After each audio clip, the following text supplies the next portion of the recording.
This is a classic situation of why I tell you guys not always to use slow reducer. Makes you a professional in any trade, whether you're a painter, body guy, construction, electrician, you know, you got to make mistakes to get better.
Had a screw up last night. I wasn't even going to film this job. Nobody out here want to see parts painting. I'm sorry. Nobody really wants to see panel painting. Nobody wants to see parts painting. I get that. Nobody really gets the views on those types of things. It's kind of boring in my opinion for me and for my viewers. One thing I have really recognized in the YouTube community is people like to see, number one, honesty. People that can show their screw ups, which I do every single video, and people that can show how to fix paint screw ups, paint disasters, blah blah blah. This is a classic situation of why I tell you guys not always to use slow reducer, not always to use medium reducer. I know exactly what happened with this, and the issue was wrong speed reducer, used too slow of a reducer in 35-degree temps. I was putting on my last coat of base, and I used a medium to try and get it to kind of, flow out flat, and it ate right through the previous coat of base coat and down to the primer. Now, hopefully, if the primer's intact and still in some pretty good shape, we're not going to have to completely strip this front part of the fender. This is not too far gone. This is not a goner. This isn't I totally screwed these fenders up, I'm going to have to completely strip this. No. So I'm going to show you guys at home, and what these are called is called crow's feet. This is where, like, you get those little, like these little spider crack looking things in your paint. Those are called crow's feet. That is a paint reaction. It could be from wrong speed reducer, chemical reaction between two different materials, blah, blah, blah. I'm going to show you guys today how to fix this if it's not too bad. So we're going to go ahead, we're going to set the camera up, and I'm going to get some sandpaper to talk to you guys about all the grits and all that stuff, and we're going to get this thing popping. Alright, so the first step to getting this repaired is choosing the proper sanding grits. So we're going to go with some 320 to really cut it down good, some 800 for a final scuff, and 600 as an intermediate. So the 320 is really going to do a lot of the work for us as far as cutting out all of the bad paint that's on that surface there. It's going to go ahead and also flatten out the surface. So you saw there was lots like little bubbles and ripples. Base coat probably was put on a little too wet. Final coat. And we flatten it out with the 320. Now the 600 is going to do a little bit of flattening, but we're also going to start the process of refining our scratches from the 320. Remember, like I say in a lot of my videos, guys, you got to leave yourself enough room for the higher grits.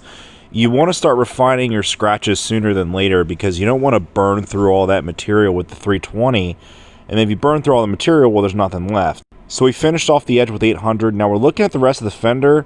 While we're at it, we might as well denib a couple nibs in the base coat. And I believe I grabbed 800 grit to do this because I wasn't trying to burn through in a whole lot of spots because I had very minimal base coat left after this screw up.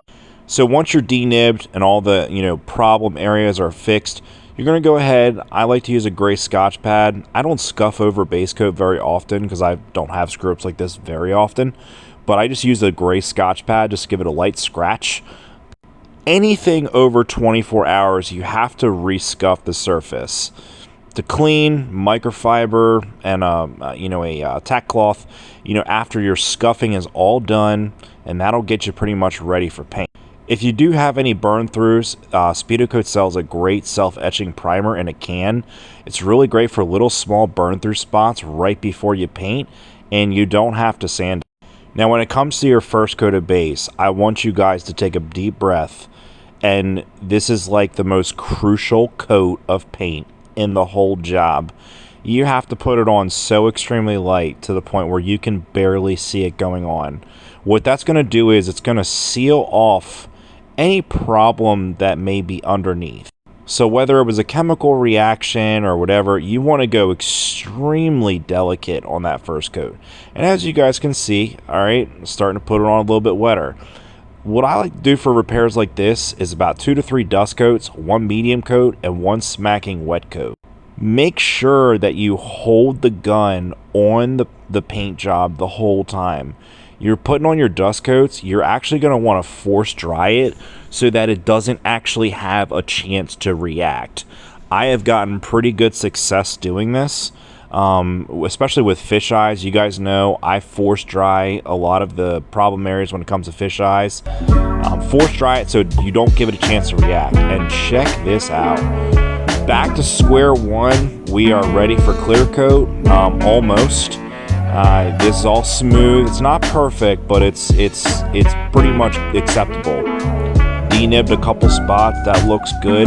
Now what we're going to do is we're going to do a control coat over the whole fender. That way everything is uniform and we don't have any blotchy spots from where we just dumped a bunch of base coat in the front section of the fender. This is very important. You may not see it in the beginning, but as soon as you put on that first coat of clear, it's going to show all the blotchiness in that metallic if you don't do a control coat after doing a similar repair like the one that we're doing here in this video. Now when it comes to cold weather clear coating, the SS1210 is probably one of my top picks. Starting off the winter, I was still messing around with SMR 42 and the Fast Dry Euroclear. And the Fast Dry Euroclear also does well, but still dries a little too slow for me in these 25 to 35 degree temps.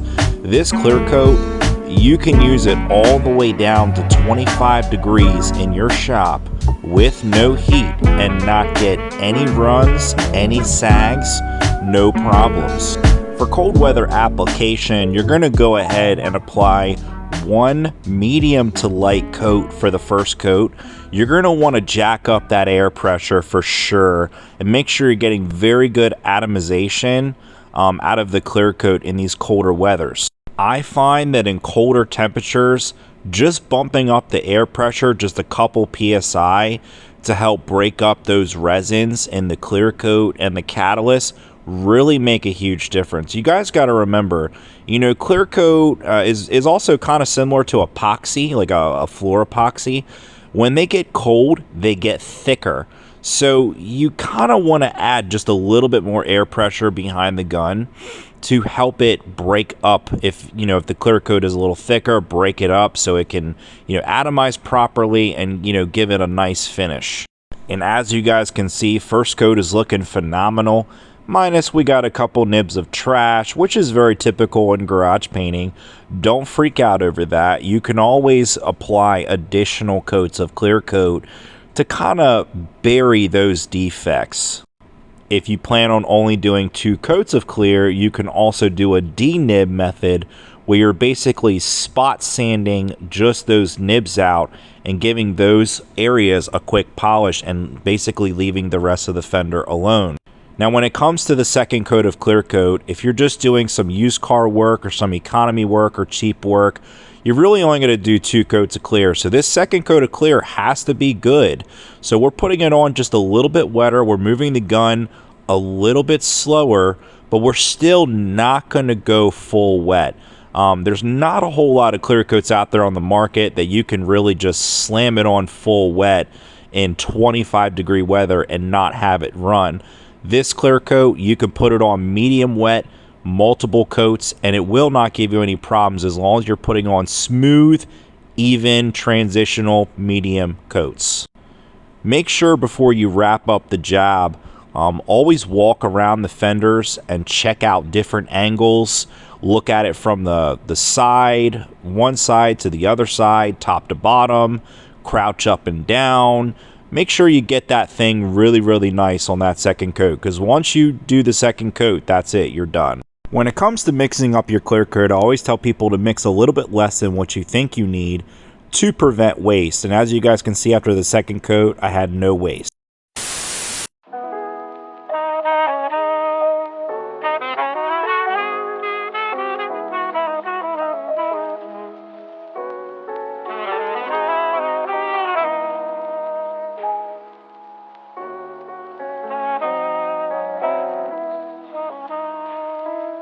He's one of the best scientific minds we have today.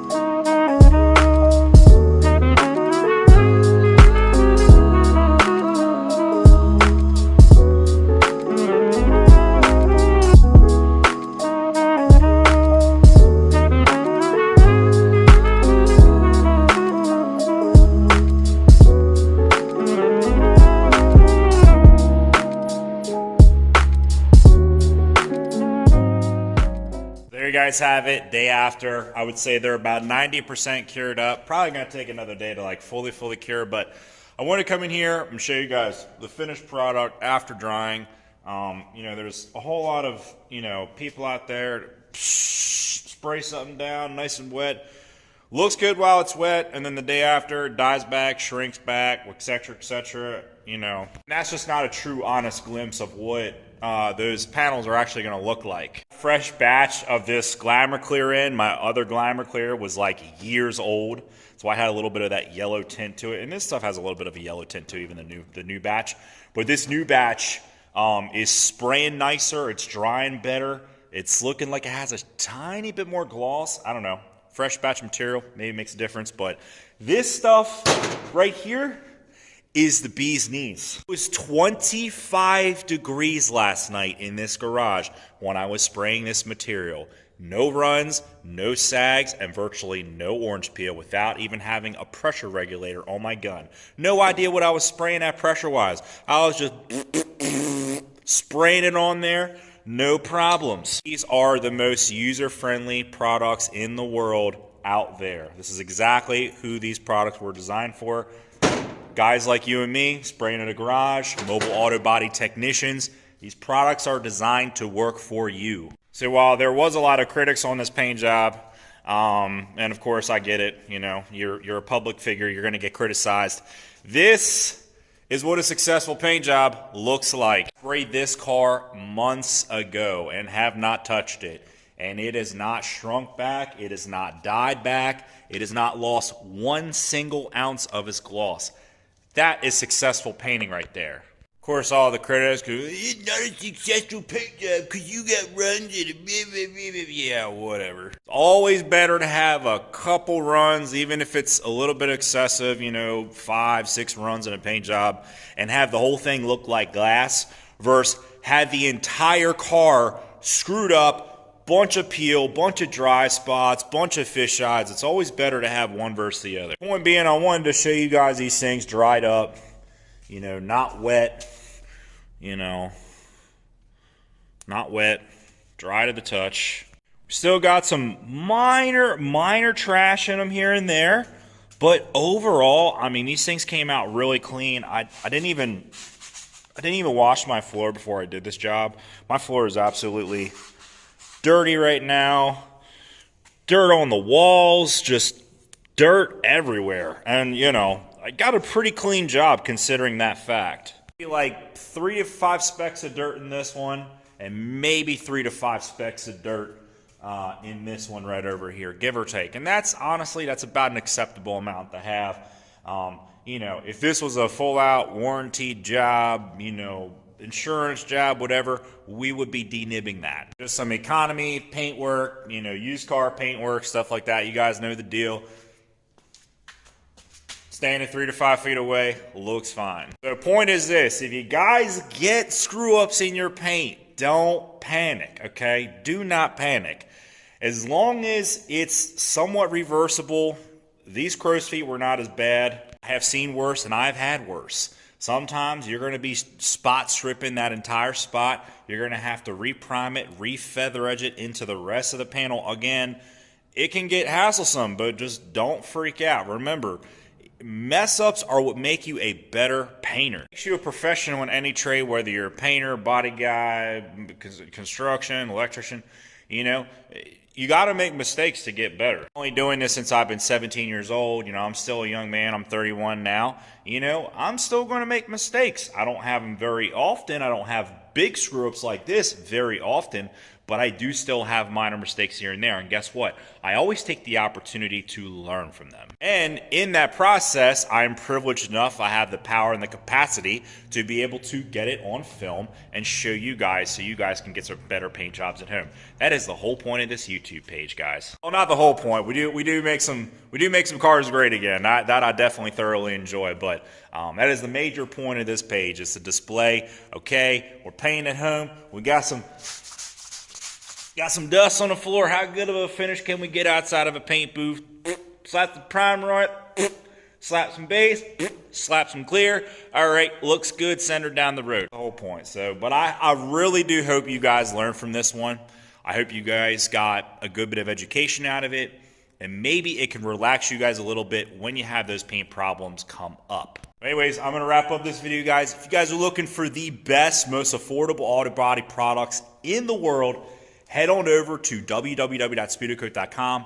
They have everything you guys need, including the base coat we used on these fenders and the rest of these parts.